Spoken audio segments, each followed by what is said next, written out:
Hello, my witches and warlocks, sick and tired here, and today we are going to be reading some submissions from our viewers. If you would like to share your stories of your bad parents, your narcissistic parents, your childhood trauma, or anything else that you would like to get off your chest, you can email me at samanthafisher1984@gmail.com and we will discuss. I also just want to let you guys know that I am very sorry if I haven't gotten to your story yet. I just have a lot. I have a lot of submissions. So I am going to be doing these videos, I think now at least 2 to 3 times a week because we have so many people that are writing in. If you haven't heard your story yet, it will be coming. We have a great little community here, don't we? I'm really proud of all of us. Hello, I want to start off by saying I love your channel and I'm glad you're bringing this stuff to attention, especially because due to what I'm about to explain, I suffer greatly from CPTSD, severe anxiety, and disassociation episodes from the amount of abuse and trauma I've been through. Like I mentioned, I'd like this to be anonymous, but I do not mind it being shared. To be clear, this makes me feel so much better knowing my story is heard. I've always been told it's not abuse, others have it worse, etc. You're amazing. Gosh, no, I'm not. You're amazing. This story does include religious trauma for trigger warning and also general emotional and physical abuse. Religious trauma, I do believe, is very overlooked a lot of the times when it comes to the stuff that we share. My biological mother and father had terrible drug habits when I was born. So my grandma raised me, who I'll call K. Okay, grandma's K. Mind you, I was taken away by protective services from my parents at a young age because they found drugs in my baby bottles. Oh my gosh, why does that happen? I have heard about this so many times. I grew up in a household with Kay from ages 1 to 10, but Kay also was taking care of my brother and her other daughter's 4 children and her own adult son. Oh my God. Kay would whoop me, hit me, and throw Bibles at me whenever I sinned. For example, when I was around 6, we went to church and they had a food service. I have diagnosed autism since a young age, they knew, and heavy texture and sensory issues. All of the foods presented except for rolls were foods that bothered my texture icks. Kay and her husband M noticed I was refusing to eat anything but 2 rolls. Kay began yelling at me in front of everyone, telling me, "You'll only be a pig if you eat bread. That's fattening." That explains it. I love bread. Amongst other things. She told M to go whoop me for eating rolls. Why would you be upset that the kid's eating? I'd be happy that they're eating anything because kids can be very picky. So M dragged me out of the room and out to the pews. I was around 6 again, so I was only 3'7" and weighed about 43 pounds. M was a 6'5" man who weighed about 250 pounds. He pulled my dress up and began spanking me so hard that I couldn't sit down for the next few days. And when we went back to the room with the food service, I couldn't sit to eat. There was also the time that her son raped me. I was 7, he was 28. I was blamed, told my church Easter dress was too short, and he was just a boy. Oh yes, never stop making excuses for that kind of stuff. It never ends. I know exactly what you're going through there. That night, Kay whooped me. She beat me over the back with a belt until I had bruises and welts, all while yelling Bible verses and saying, "You sinned, you must repent. You sinned, you sinner." Throughout all of this, my mother was trying to clean up her act and habits so she could get me back. She knew her mother was horrible, but she couldn't stop Kay until she was clean and could go to court for me. We lived in bumfuck nowhere, Tennessee, and the cops were all crooked. There were other instances of this too, not to mention how the entirety I lived with them, I was just a babysitter. I was taking care of these kids while also being a kid myself. Very common that we see here, also happened to me. It was so bad that it got to the point where I'd purposefully hurt myself enough so that M would feel too bad to hurt me. He only ever hit me if Kay told him to, and Kay would get frustrated and give up. However, around 9-ish, I started bouncing between the homes of Kay and her sister, B. B was an emotionally immature woman, likely has some kind of borderline personality disorder and inhabited traits of narcissism. She still does. B lived a rough childhood. She endured abuse and rape. So I thought I'd be safe with her knowing she had the same experiences. I wasn't, not at all. If anything, B was worse. B had a habit of starting fights with me to get me frustrated. She'd taunt me and taunt me and taunt me. We'd fight and she'd pull hair. She'd pull out clumps of hair on multiple occasions, punched me in the stomach, kicked me, etc. Definitely some sort of mental issues going on there. And when her husband S got home, she'd say that our play fighting got too rough. It was never play fighting. B also had an opioid addiction, and whenever she was on them, the abuse would get 10 times worse. She would call me a pig, tell me I was going to hell, call me a slut for playing in heels, and tell me I deserved that night with Kay's son, all while crying about her own experiences and telling me I should be more grateful for her, that she was my only option. She'd specifically upset me by taking away my comfort items. I had this blue bear that I named Blueberry due to its blueberry hat. She would take it and taunt me, threatening to give it to the dog or rip it up. I went through this for years. So from ages 9 to 15, I dealt with this. On a specific night, I had my boyfriend over. Again, they're religious and use it as an excuse for homophobia and transphobia. I'm trans, go by he, him, and my boyfriend was trans too. Of course, they didn't know this since I was told, if you ever came out as trans or gay, I'd stone you. They all deserve firing squads. wow, I know what that's like.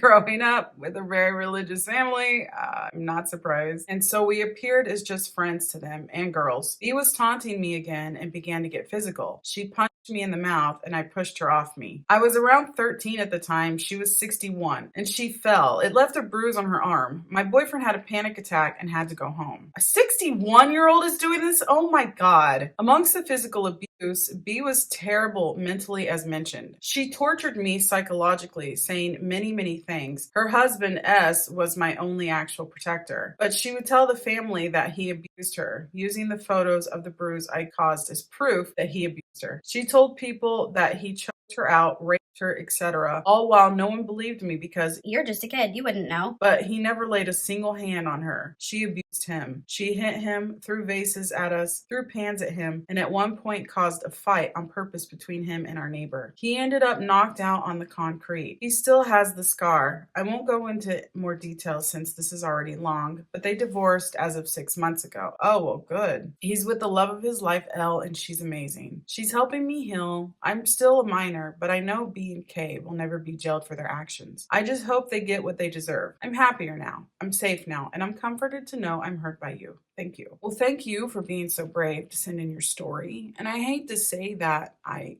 can relate to a lot of what you were saying in there. I mean, I get shocked when I read these stories in a way, but a lot of it, it's like, oh yeah, that happened to us too. Oh yeah, that happened with me. Oh yeah.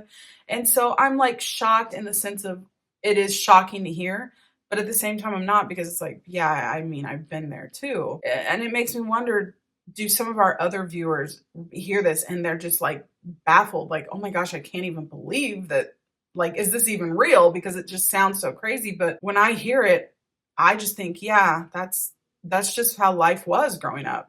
Hearing your story, none of it sounds surprising. It sounds like I was your sister and I could have been there and seen all that. But again, it still doesn't make me any less sad. I hope you're doing well. I hope that you're happy and away from the craziness. And I'll be thinking of you. We'll all be thinking of you. When I last wrote to your email, it was actually the day I had emailed my estranged mother because she had finally decided to waive my financial support over my head. Let me start from the beginning. Ever since I was a very small child, probably no older than 5, 6, I knew I wasn't going to be friends with my mother. Wow, you were very intuitive at a young age. I didn't know it until I was like 30. Not only because she would constantly remind me, saying things such as, I am not your friend. I am not your homegirl. I am up here. and she would raise her hand above her head, And you are down here. and she would put her other hand below her waist. One day you may get real close to my level, but I will always be above you. I am not your friend. I am your mother. And then 20 years later. How come you don't want to hang out with me? But I knew we wouldn't have a relationship, also for the fact that she would just act so annoyed by me. My childhood wasn't abusive, not even in the slightest, but I always described my childhood with my mother like being poked every day in the same place with a sharp little needle. Oh God, yes, I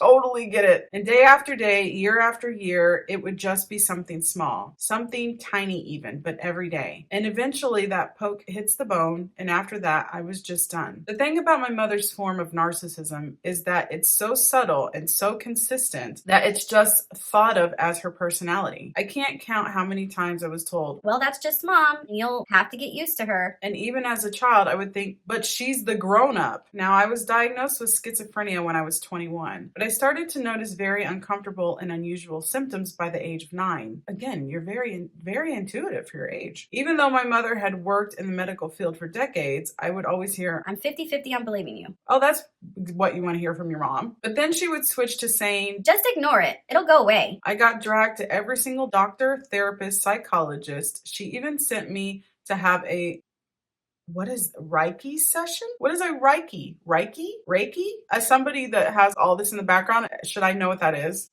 For bad spirits. Okay, I gotta look it up. I'm sorry, I can't. I'm not gonna be able to let that go. How do you say it? Reiki? Is that right? Am I butchering that word? Is a complementary therapy relating to energy healing. Some people say it works through the transfer of universal energy from the practitioner's palms to the client. Some controversy surrounds that word, as clinical research has not proven its effectiveness. This is something that I think I'd be interested in. I think it sounds cool, but not for a child that is suffering from schizophrenia. That is not a replacement for a doctor. But in the end, she would always make fun of me, always tell me she wanted a normal child and that she didn't even believe I was having some sort of psychological episodes. But she would sure tell me how weird I'd act. My entire relationship with this woman was one big contradiction or hypocritical lesson. She would say one thing and then completely flip. She would either love something or absolutely hate it. Things were wonderful and everyone needed to be happy, or things were terrible and everyone needed to comfort her or be just as upset as she was. It was always about what she wanted. She was not abusive. She was emotionally intense. Well, I mean, she can be emotionally abusive. That's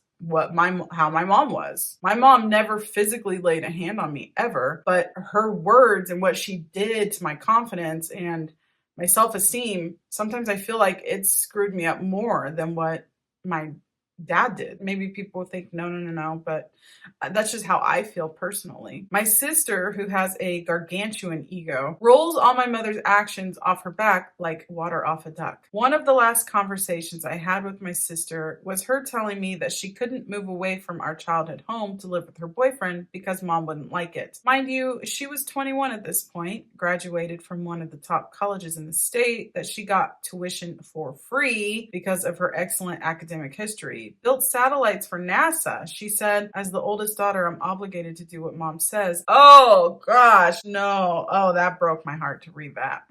As the oldest daughter. Oh man, there is so much in this sentence that I could just go on and on and on about, but I won't because I always make it about me and it's not about me. One of the last things I ever told her was, that's stupid. You're the golden child. You can literally do whatever you want. Then I realized if she, Miss Perfect, couldn't be free from her, I knew that I never would. So one day at 18, I told her, I don't want a relationship like you and Abuela. Her mother that she estranged from for real abuse, but tolerates her because she's still my mom.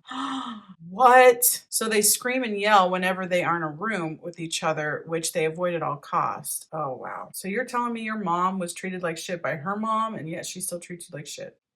We got to break those generational traumas. I told her I wanted a genuine relationship where we could be friends that respected each other and our boundaries, because I would not tolerate a relationship with someone that I feel obligated to. I reminded her of a promise she made my sister and I when we were young. I never forgot it. If I ever start acting like your abuela, you girls tell me, and I will listen and I will change my behavior.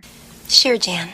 She didn't. And when I tell you I felt a genuine disgust at the idea that I was now in a generational trauma that flowed from my abuela and her horrendous abuse to my mother and her abuse to me and my emotional abuse, I didn't want to be a part of the trauma cog in an abuse machine with no end in sight. So after she left me a voicemail explaining how my request for a mutually beneficial relationship was rude, disrespectful, immature, and I needed to remember who I was talking to. This all sparked from her taking $500 from my savings account. Again, I'm 18. This was during COVID lockdown, and I was all by myself living in Hawaii alone. Her idea to send me there for school, even though I wanted to live with my best friend in Houston. She isolated me so she could have full control of me even from across the sea. I blocked her. I deleted my social media. I told my remaining family that I would no longer be speaking to them, mostly because I didn't want to drag anyone else into it. If they got involved, it would have to be my mother who dragged them in, not me. But I was finally free and have been for 6 years. years. Happily, I may add. And even though she has made numerous attempts at showing up randomly at my home, sending gifts to my workplace, or even sending the police to my home, what? She has never once gotten the satisfaction of seeing me face to face. People need to realize that children listen, and they will hold your words as a parent to heart forever. Yes. Yes, yes, 1,000 times yes. Telling your child you aren't their friend, that children are a waste of space, and that if you never had kids, you'd be living off of peanut butter and jelly sandwiches and traveling the world. They are going to remember that when you're begging them to be in their lives. Oh my God, I'm going to print that out and get it on a t-shirt. Thank you so much for reading this, and I hope it wasn't too long. It's never too long. Would you guys stop apologizing for that? Because seriously, I don't care how long they are.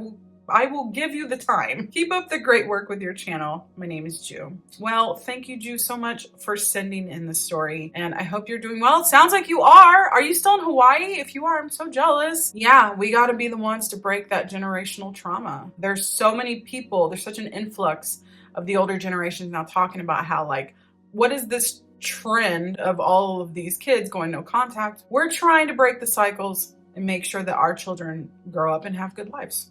So thank you guys so much for your submissions. Thank you so much for being so brave. Again, if you would like to share your story, you can email me at samanthafisher1984@gmail.com. Until next time, I hope that you have a wonderful day. I hope your magic is strong. I hope your symptoms are low. Love you guys. Bye.